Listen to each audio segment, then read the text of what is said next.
Hola y bienvenidos a Contrapico. Volvemos una semana más con el repaso a la actualidad del mundo del surf. Nos podéis seguir y escuchar en las principales plataformas de podcast, además de disfrutar con las mejores imágenes en YouTube a través del canal de MTH Visual Sport. Gracias por acompañarnos. Os saluda, os habla Roberto Flores. Y para iniciar esta nueva edición de A Contrapico, vamos a comenzar con el gran acontecimiento que todo lo eclipsa en cuanto al mundo del deporte se refiere: los Juegos Olímpicos de París 2024. Y en cuanto al surf, pues estamos de enhorabuena, ya que no solo son los segundos Juegos con el surf como deporte olímpico, sino que sobre todo son y han sido el debut de España en esta cita universal del deporte. Y con Carlos Fernández de One Surf Academy vamos a comentarlo. Hola, Carlos. Hola Robert, muy buenas. Vaya noticias que tenemos aquí con las Olimpiadas y el debut español. Efectivamente, eso de comenzar con eso. El debut de España en los Juegos Olímpicos, me imagino, como tú, yo y todos nosotros, muy orgullosos de ese primer camino, de abrir camino y de abrir esa primera puerta de lo que esperemos sean los Juegos Olímpicos en el futuro, también para el equipo español. Sí, totalmente. La verdad que es, como tú dices, un orgullo. Estás viendo a los surfistas españoles, que además muchos los conocemos, y que hablamos de ello también en los programas en el ámbito nacional, y están ahí compartiendo cuadro de competición, compartiendo mangas contra los mejores del mundo, en unas Olimpiadas, en una ola como la de Teahupo'o. Es todo muy, muy épico y la verdad que es un súper orgullo estar viendo ahí a los españoles en la élite del mundo. Y si te parece, Carlos, vamos precisamente a hablar de nuestro representante. Y lo hacemos con Andy Krier, que precisamente fue el tercero en lograr el billete olímpico en ese Mundial de Puerto Rico y ha sido el primero en entrar al agua en la categoría masculina. Él tuvo el honor de ser el primero. Y nada más y nada menos que contra, cuidadín, John Florence, el hawaiano, además del mexicano Alan Clenland. Tercero, pero con el buen sabor de boca de sacar la segunda mejor nota de la manga, un 8,5, que por momentos nos hizo soñar. Exactamente, Roberto. Con Andy empezaba nuestro sueño olímpico. Le veíamos ahí entrando al agua, como decías, en una manga impresionante contra nada más y nada menos que John Florence y Alan Clenland, que son dos surfistas. Bueno, de John poco tenemos que decir que no sepamos, y Alan Clenland, que es otro surfista que es muy bueno en tubos. Él es local de la playa Boca de Pascuales, que son orilleras también, olas de tuberas de fondo de arena, y ahí le vimos, como todos nos esperábamos. John empezó la manga con dos olas muy buenas y ya empezó dominando. A mediados de la manga, Alan Clenland también se hizo dos buenos scores, y Andy quedaba ahí pues esperando, manteniendo la prioridad, esperando una ola muy buena que al final le llegó, como comentabas, ahí en los últimos minutos. Y aunque no le dio tiempo a coger otra buena para luchar por esa primera posición que te salvaba de la ronda de eliminación, pues joder, hacerse una puntuación de ese calibre, que fue una de las mejores del día, en una manga contra John, con la presión de que iba perdiendo, llevaba mucho tiempo esperando, pues aun perdiendo esa manga, con la noticia positiva de que tiene esa segunda oportunidad en la ronda 2, pues era una muy buena noticia para ver que Andy realmente está al nivel y que su surfing podía dar de más y podía hacer buenas puntuaciones en el resto de la competición. Y ya en la segunda ronda, Andy Krier, la ronda de repesca, de nuevo con el mexicano Andy Clenland. Cosas del seeding, cosas de los cruces, que volvieron a verse las caras, y ahí Andy ya no estuvo tan fino, ¿no? Sí, Andy en la manga, eso era el día 2, estaba un poquito más pequeño, y bueno, a diferencia de la primera manga, la verdad que sí que estuvo esperando un buen rato, estuvo selectivo para al final realmente encontrar la ola buena, que le dio el 8.50.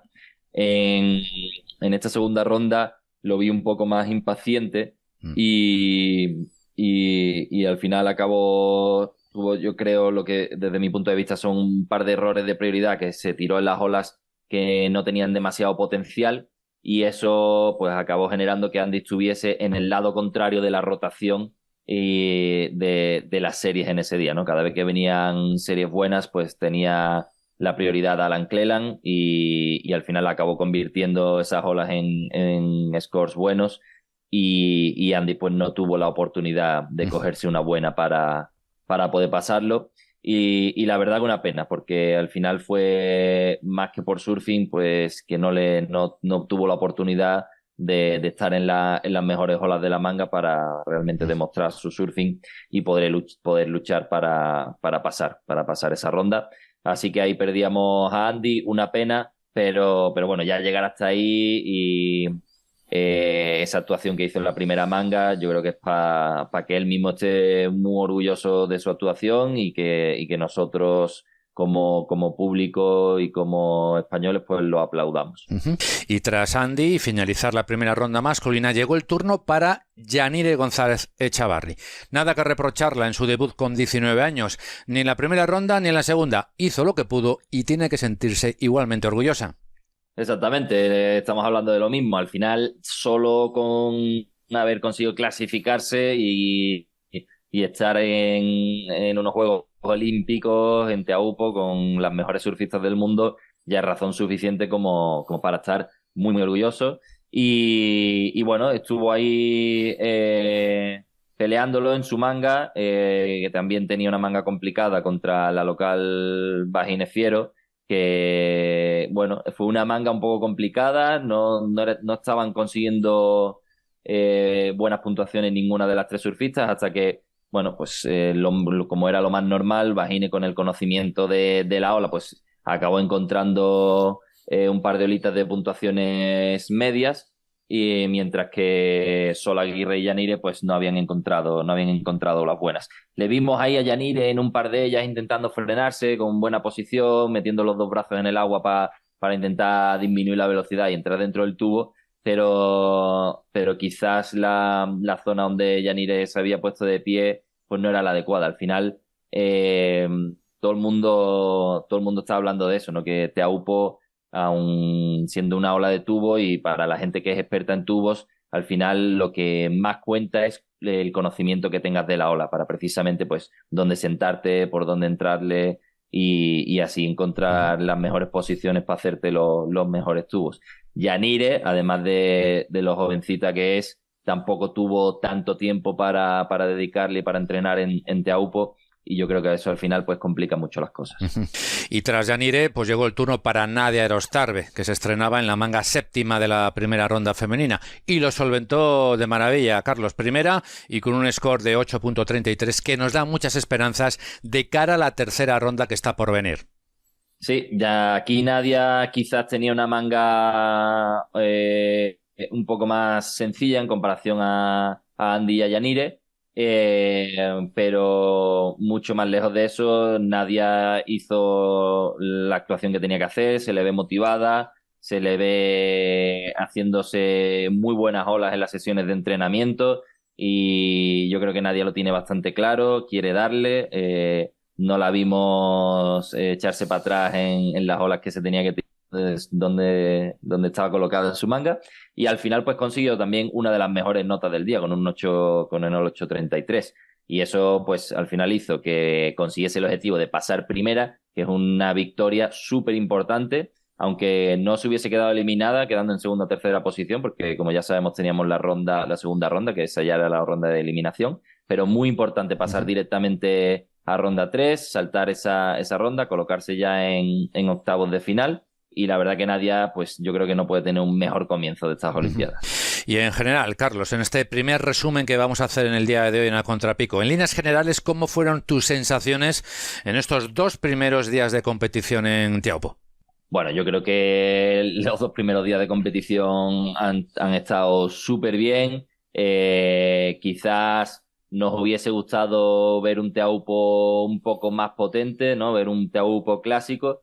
Pero bueno, ya sabemos todos cómo es el surfing y podríamos tener condiciones bastante peores, ¿no? El viento cruzado y bueno, pues la dirección del mar que no fuese adecuada. Al final, pues hemos tenido unas olas un poco por encima de la cabeza que han dado buenos tubos, el viento ha estado perfecto, la dirección del mar era inmejorable porque estaba bastante del oeste.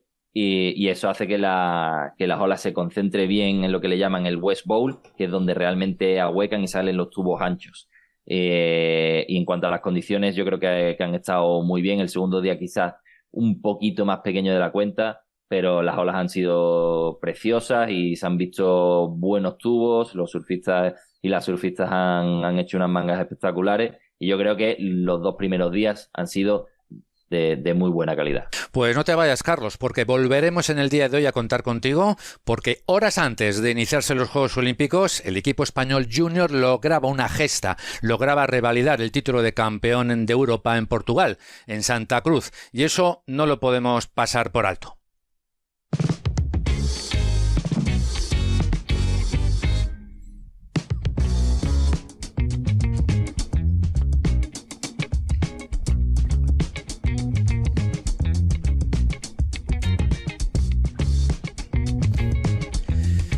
Y hacemos una pausa en este relato de los Juegos Olímpicos para comentar el gran éxito del surf español en el Eurosurf Junior celebrado en Portugal. Y hoy tenemos con nosotros a Rubén López, padre de una de los integrantes de este gran equipo, padre de Kenia López. ¿Qué tal, Rubén? Buenas tardes a todos. Pues bien, todavía de resaca. Todavía de resaca de este gran éxito, y además queremos poner el valor, el esfuerzo de tanto de padres entrenadores que tomaron la iniciativa de acudir a este europeo sufragando los gastos. No podíamos perder esta oportunidad, por nada del mundo, ¿no? No se podía perder. Todos sabemos, bueno, que el momento que se encuentra la federación no es el más idóneo. Y bueno, no había que lo primero pensar en ellos, y decidimos, bueno, un grupo de padres que estábamos ahí, pues que para adelante con todo, y nada, conseguimos que fueran allí. Contratamos unos técnicos, bueno, a Richa y a Román, para que nos ayudaran en el aspecto técnico, que se encargaran ellos de un poco de llevar ese aspecto, y con la ayuda de Claudio también, y nada. Allí fuimos y ya viste, nos fue bastante bien por lo que se ve. Os fue muy bien. España oro en este Europeo Junior, seguido de Francia, Portugal e Italia. Y además Francia, siempre nuestro gran rival en nuestro continente, nada más y nada menos que 35 puntos escasos. Así que todos los participantes, tanto los que obtuvieron podio y medalla como los que lucharon para el equipo español, todos sus puntos fueron cruciales, ¿no? Sí, bueno, el grupo en sí ya venía del Mundial, porque menos una persona eran los mismos, y lo que consiguieron fue, pues, ya te digo, que cualquier manga, cualquier posición dentro de una manga haya tenido importancia, porque, claro, son 35 puntos y estamos hablando en 8.000, y ahora de memoria no me acuerdo, en 8.000 y pico, es decir, que la diferencia fue muy, muy escasa. Y claro, vuelven a ser campeones de Europa. Además, hablándolo allí, bueno, con la gente que estaba allí, incluso con Thiago, del equipo que fue campeón en el 22, cambiaron 8 integrantes. Son 8 integrantes nuevos, que eso quiere decir lo bien que está la cantera en España, ¿no? Que tenemos ahí un grupo importante de gente. Uh-huh. Buen apunte ese que estás haciendo, Rubén, porque como ya muchos de los sub-18 ya son Open, los sub-16 van rotando y la evolución de cada uno es diferente, pero ese apunte que has comentado, Rubén, me parece súper interesante. Desde 2022, en el 23 nuevo europeo, y ahora en el 2024, revalidando, que quieras o no, siempre llegar a lo más alto es difícil, pero mantenerse es, sobre todo, hay una presión extra, ¿no? Para, evidentemente, cumplir con las expectativas que tenemos de años anteriores. Sí, claro, siempre vas, si ya lo conseguiste ganar una vez, siempre quieres el segundo puesto ya, aunque sea bueno, o el tercero incluso. Date cuenta que allá hay potencias que, aunque la gente que piensa que, bueno, en Europa, ¿quién tiene mar? No, Italia, Alemania, que no tienen un mar de olas, son potencias del surf, ¿eh? Gente que, bueno, todos sabemos que el 80%, el 90% de su equipo viven en Canarias, residen en zonas de costa de Portugal. Son equipos que sí, son Mediterráneo, no tienen olas, pero el equipo es muy potente. Y con el equipo alemán, pues pasaba lo mismo, ¿no? Yo que tengo conocimiento debido a que, bueno, pues viajo con mi hija a los Pro Junior, y te das cuenta de que, claro, que la nacionalidad sí existe como alemana o italiana, pero son gente que tiene las mismas oportunidades que tienen nuestros surferos y surferas, vaya. De ahí que de ese oro, de ese título europeo, pues tenga todavía más relevancia, más mérito. Dylan Donegan y Anette González Chavarri se llevaron el protagonismo por esos oros que fueron fundamentales. Pero como hemos comentado antes, todo el equipo ha sumado, ha habido otras medallas, incluso ha habido puestos quintos, séptimos, y todos han sumado para lograr este título, este gran logro por parte de los juniors españoles. Y aquí, a contrapico, hemos querido darle el mérito que se merece, a pesar de que ahora, pues como estamos comentando, todo lo que está pasando en Tahití, en Teahupo'o, con los Juegos Olímpicos, pues lo esté eclipsando todo, ¿no? Pero aquí hemos tenido la suerte de contar contigo, Rubén, para por lo menos dar esa pequeña pincelada de que, joder, que los nuestros, la cantera nuestra, campeones de Europa, nada más y nada menos. Sí, además, date cuenta que Yanire es una de las que no está en este Campeonato de Europa, pero sí ganó la anterior. Eso es. Lucía Machado se quedó a las puertas. Kai estuvo ahí luchando también para poder ir a las Olimpiadas. Es decir, que cantera tenemos, ahora hay que intentar que la situación mejore para todo el mundo y todo remar en el mismo sentido para bueno, que todo vaya hacia adelante y fuerza para todos, vaya. Ese es el objetivo y el fin que todos deseamos. Y a nivel particular, Rubén, me imagino que tú, súper orgulloso, con Kenia, tu hija, que además en el ayuntamiento de Tapia de Casariego, pues habéis tenido un pequeño homenaje, ¿no? Un reconocimiento a una de Tapiera, una surfista local. Sí, bueno, claro, todo el mundo conoce Tapia. Tapia está vinculada al sur desde el año 68 y bueno, hemos tenido la suerte de que Kenia pues haya empezado a destacar así con logros deportivos en el surf y aquí, bueno, la quieren como si fuera hija de todo el mundo. Uh-huh. Y claro, yo a nivel particular lo que primero era una faena, pues tener que encargarnos de todo, pues al final se mira de otro punto de vista que tuve la suerte de verlo desde dentro, ¿no? Ver lo que ellos sienten, ver cómo trabajan, ver todo. Todo es un punto de vista que como padre no lo verías estando fuera, pues desde dentro. Y ya te digo, te hacen sentirte uno más, te ayudan en todo. Es un grupo pues muy, muy bueno, ¿eh? De ahí también los resultados, ¿eh? No todo es surf. Si la relación es buena, pues los ves que unos apoyan a otros, están juntos, es increíble, la verdad.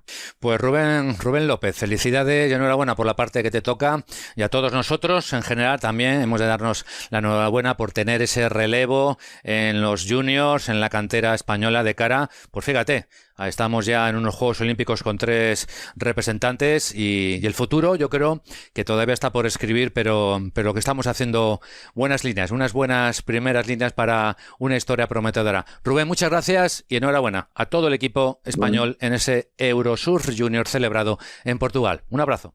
Pues, vale, daros las gracias a vosotros porque hacéis que esto lo sepa todo el mundo y que estuviste pendiente de nosotros durante todo el campeonato, aunque estábamos tan ocupados que no teníamos ni tiempo para atenderte, pero eso, que muchas gracias y nada, seguir trabajando.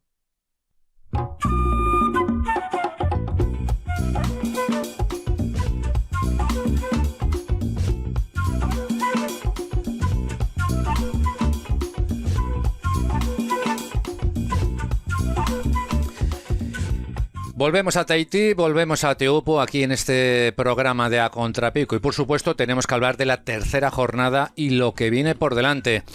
Disculpa, Carlos, la espera, pero ha habido que hablar de ese éxito del surf español, ¿no crees? Pues por supuesto, Roberto, no me importa esperar siempre que sea para tan buenas noticias como la victoria del equipo junior español en ese campeonato europeo de la ISA. Y nosotros volvemos a la actualidad de esos Juegos Olímpicos. Ronda 3 masculina para la historia. Se ha definido de muchas maneras. No hay palabras de lo que vivimos esa tarde-noche, ¿no? La verdad que no no hay palabras. Es difícil describir el día de surfing que se vivió durante el tercer día de competición de estos Juegos Olímpicos. Bueno, podríamos decir que sí que fue el día con el que concretamente Fernando Aguerre estuviese soñando cuando consiguió que el surf fuese olímpico y cuando se enteró que en las Olimpiadas de este año pues iban a ser en Teahupo'o, ¿no? Seguramente que en su mente pues solo podía haber olas como las que finalmente se vivieron en ese día 3 de competición. Y además, Roberto, lo que lo hizo yo creo que incluso más emocionante es que no nos esperábamos esas olas, ¿no? Porque estaban hablando de que a partir del segundo día de competición iban a entrar vientos malos, que durante la ventana que teníamos para el resto de la competición pues no se iban a dar condiciones buenas, que no había ningún suelo a la vista. Y con todo eso, de repente amanece con pues olas pues, bien por encima de la cabeza, o sea, dos veces por encima de la cabeza por lo menos, mar creciendo, limpiándose, viento offshore. Y bueno, el resto pues es historia. Efectivamente, historia, tú lo has dicho. Y ya lo hemos comentado, tras las eliminaciones de Andy Krier y Yanire González Echavarri, nuestras esperanzas están depositadas en Nadia Erostarbe. La veremos en la tercera ronda contra la japonesa Matsuda Shino, buscando el pase a los cuartos de final y también hacer historia como mínimo el diploma olímpico. De la japonesa sabemos poquito, solo es Goofy, como Nadia, tiene 21 años y que sabe lo que es ser olímpica tras su participación en Tokio. Me imagino que eso es un factor a su favor. Y llega a la tercera ronda tras eliminar a la portuguesa Teresa Bombalot en la segunda ronda de repesca, donde además obtuvo una ola de 7.67, o sea que no va a ser una rival fácil para la de Zarauz. No, por supuesto. Estando ya en ronda 3, yo creo que pocas mangas van a haber fáciles, pero bueno, sí que es cierto que por lo menos no es una manga contra ninguna de las estrellas, digamos, de las que mejor se le da esta ola de Teahupo y los tubos y las olas de consecuencia. Shino Matsuda sí que no la tenemos muy controlada, ha sido en las competiciones a nivel internacional. Y yo lo que he podido estar viendo de ella, he investigado un poco en sus redes sociales, la verdad que sí que la he visto en las sesiones de entrenamiento algunas olas buenas, metiéndose bien en los tubos y bueno, está reflejado también, como comentabas tú, en esa puntuación que consiguió en la ronda anterior. Y bueno, seguramente que no sea una manga fácil, pero yo creo que es totalmente factible. Como te decía antes, yo a Nadia la veo muy centrada, motivada y haciéndose olas buenas. Así que, bueno, esperemos que Nadia consiga estar en la parte buena de la rotación, encontrando las mejores olas del día y que se pegue un par de buenos tubos para lanzarse hacia los cuartos de final. Pues todo nuestro deseo de que así sea. Y si te parece, Carlos, estamos hablando de lo que ocurrió en esa tercera jornada, de ese momento histórico, ¿no? Y si te parece, vamos a profundizar en ese momento histórico. Por favor. Lo ocurre, por favor, lo estoy deseando. Que nos cuentes tus impresiones. Lo ocurrido en la tercera jornada, tercera ronda masculina, se ha llevado todo el foco, evidentemente, Gabriel Medina. Ese no 10 y esa foto que ha dado la vuelta al mundo, ese momento de levitación del brasileño. Y en segundo plano, las olas que se cogió, que yo creo que también puede darnos, bueno, a reflexionar de cómo son los medios de comunicación y las redes sociales, ¿no? Ha tenido más éxito esa foto, que realmente es un fotón, pero las olas previas a ese fotón son las que a nosotros realmente nos interesan. Qué tubazos, cómo se lo pasó, cómo salía con una sonrisa. Estaba como en un parque acuático, Gabriel Medina. Pues sí, Roberto, la verdad que es muy interesante lo que ha pasado con la foto de Gabriel Medina, porque sí, evidentemente es un momento que está muy bien captado, que se capta un poco pues la esencia de ese momento en el que Medina estaba celebrando un olón tremendo, pero al final se ha hecho más importante la celebración que el por qué lo estaba celebrando, ¿no? Yo creo que esa fotografía, sin conocer la ola que se acababa de hacer Gabriel Medina y sin conocer el momento que estaba viviendo el surfing con la tercera ronda de unas Olimpiadas en unas olas tan épicas, yo creo que pierde mucho, ¿no? Para la gente que al final habrá muchísima gente que solo ha visto la foto de Gabriel Medina, pero... Y que no la entienda, que no entienda, oye, ¿el surf es eso? Habrá gente que dirá que no está familiarizado con esto. Oye, pero ¿eso qué es? Eso puntúa una también, maniobra, ¿no? El quedarse así, el quedarse pinado ahí, no sé, es que me resulta bastante chocante, ¿no? El cómo esa foto, que reconozcamos, es un fotón, pero que, claro, para el ámbito, digamos, no conocedor de este mundo, pues le generará muchas dudas de que eso qué quiere decir. Y claro, ha habido sus memes, sus historias, bueno, es terrible, es terrible. Claro, se ha hecho tan viral que ha salido ya de todo. Pero al final es eso, la foto sin entender, la foto yo creo que es coge tanto valor cuando tú entiendes que Medina se hizo una de las mejores olas del día en uno de los mejores días de competición de la historia del surfing, ¿no? Ahí es cuando esa foto realmente coge tanto valor. Pero cuando ya solo coges la foto y la está viendo mucha gente que no está al tanto de lo que sucedió ese día, pues yo creo que ahí se pierde un poco la conexión.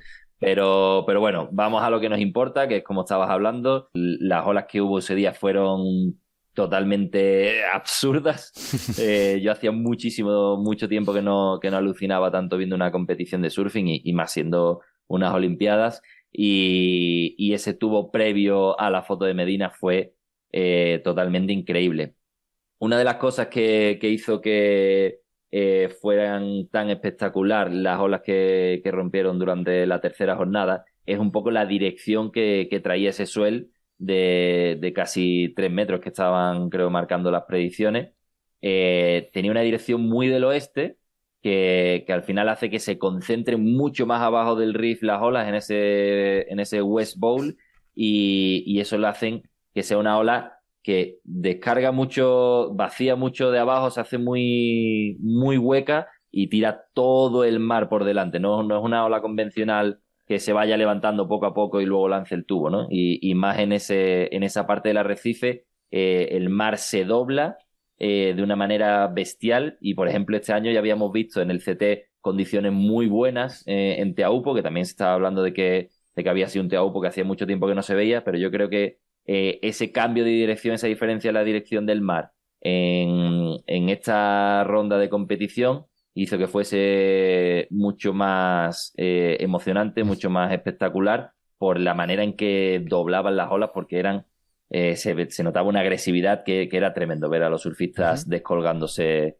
en ese precipicio hacia el tubazo de Teahupo. En ese muro de calaveras, ¿no? Nunca mejor dicho, esa tercera jornada. Volviendo a esa ola de Gabriel Medina, el no 10, yo creo que un error histórico no haber dado un 10 a esa ola. Se lo dieron 2 jueces de los 5, pero yo creo que no va a haber una oportunidad igual en la historia. No sabemos cómo las condiciones que habrá en los próximos días, pero de cara a la historia de los Juegos Olímpicos, me temo que no vamos a tener una oportunidad de volver a ver a Teahupo en unos Juegos. Los próximos son en Los Ángeles, los siguientes son en Brisbane, en Australia, y para mí sería una oportunidad histórica que el primer 10 en unos Juegos Olímpicos fuese un tubazo y no un aero reverse planchado y perfecto.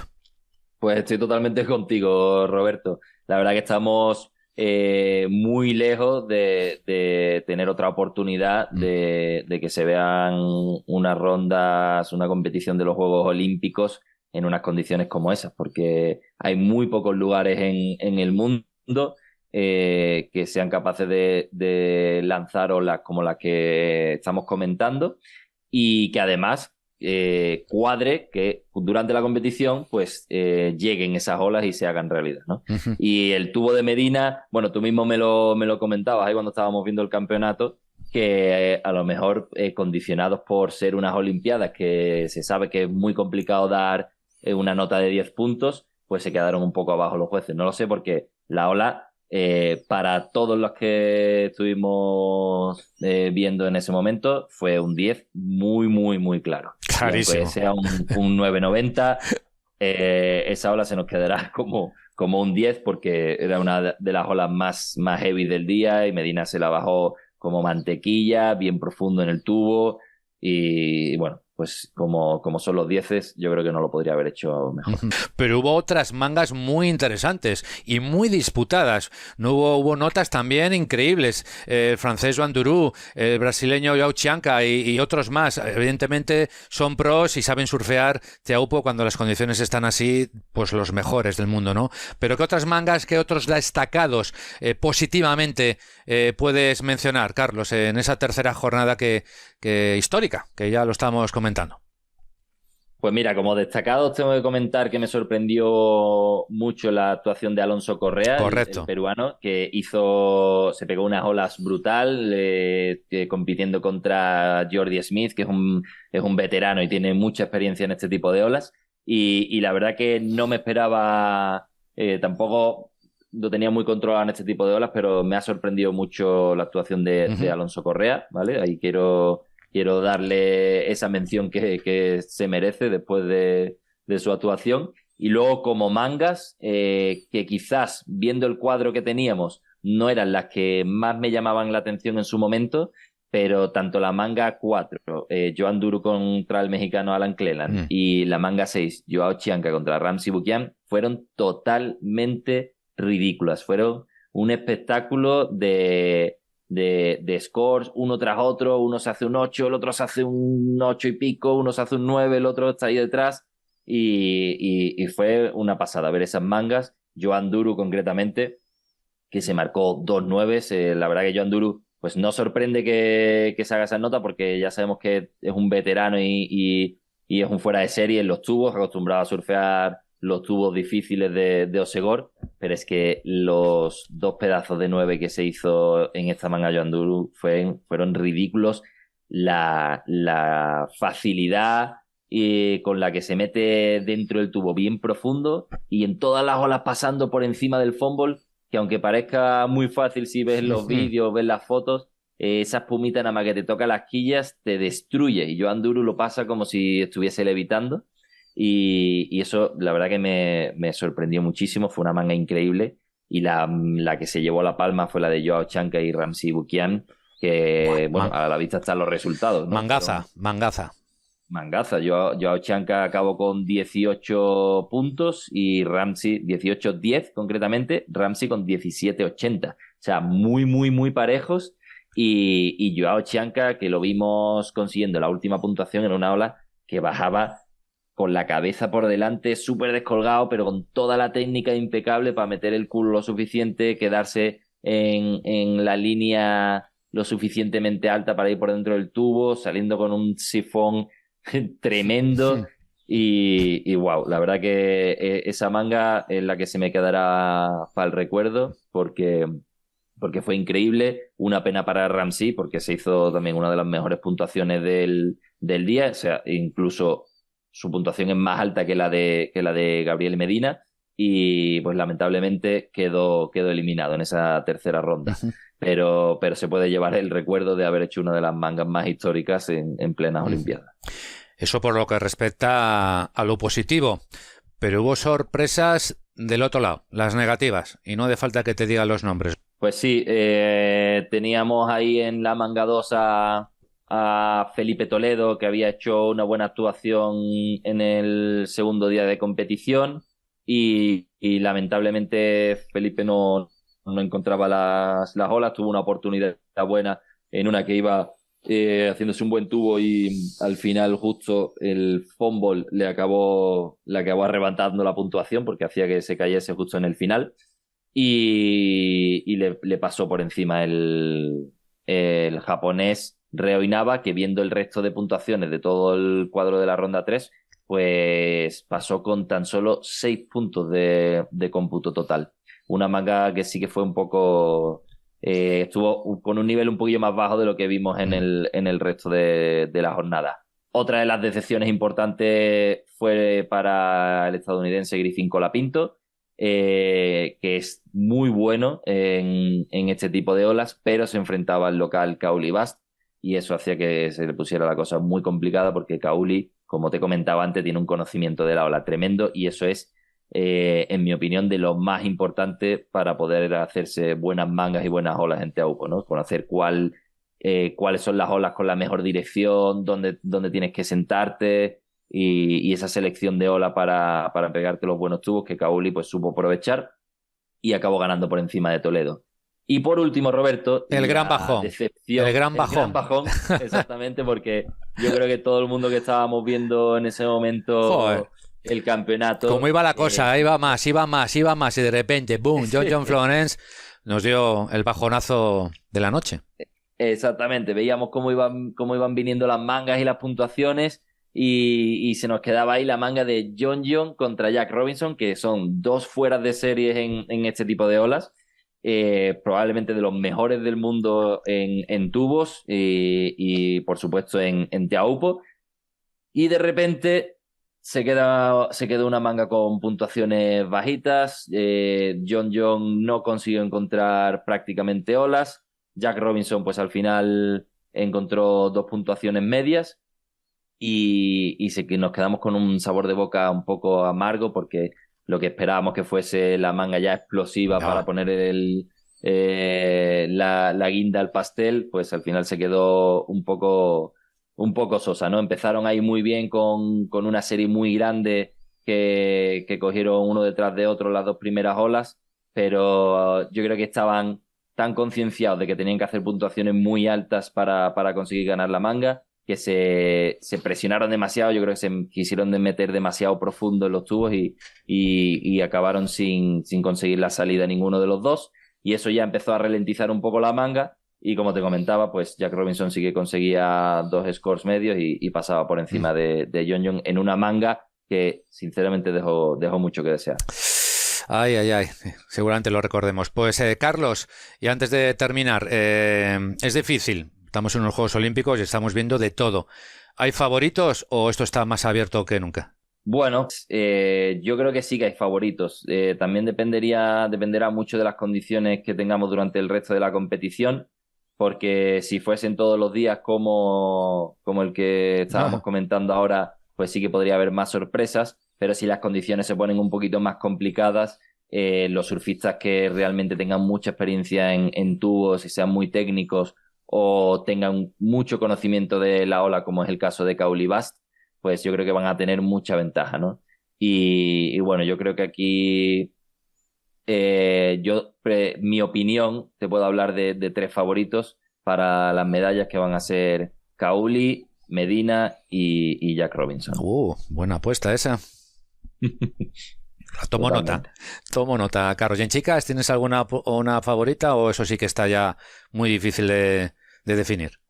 En chicas, yo creo que sí que tengo favoritas, igualmente por las mismas razones que te he comentado de Kaoli Bast. Vahine Fiero es la favorita en cuestión, y luego, bueno, pues tenemos a unas fueras de serie como es Carissa Moore, Caroline Marks está haciendo muy bien en este tipo de ola también, Caitlin Simmers, que ya ha demostrado que por muy joven y pequeñita que sea, los tubos son una de sus especialidades. Pero yo te diría que Vahine Fiero, Carissa Moore, y vamos a apostar por Nadia Arosta. Venga, ahí me gusta, eso me ha gustado, Carlos. Pues Carlos, como siempre, muchas gracias. Y ojo, cuidado, antes de despedirnos, quisiera agradecer en nombre del equipo de A Contrapico el haber tenido la oportunidad de comentar el debut de España en estos Juegos en Radio Marca, y en especial nuestro agradecimiento, tanto tuyo como mío, a Natalia Freire, que nos propuso participar en ese directo en Radio Marca, y no lo dudamos nada, Carlos, algo que también nos ha llenado de orgullo que hayan contado con nosotros. Totalmente, ahí estuvimos en Radio Marca llevándole el surfing a toda esa gente que igual no está tan familiarizada, y pudimos disfrutar comentando y eso, llevando a la gente un momentazo como el debut de España en los Juegos Olímpicos. Carlos, un abrazo, nos escuchamos la semana que viene. Muchísimas gracias, Roberto. Estamos, un abrazo.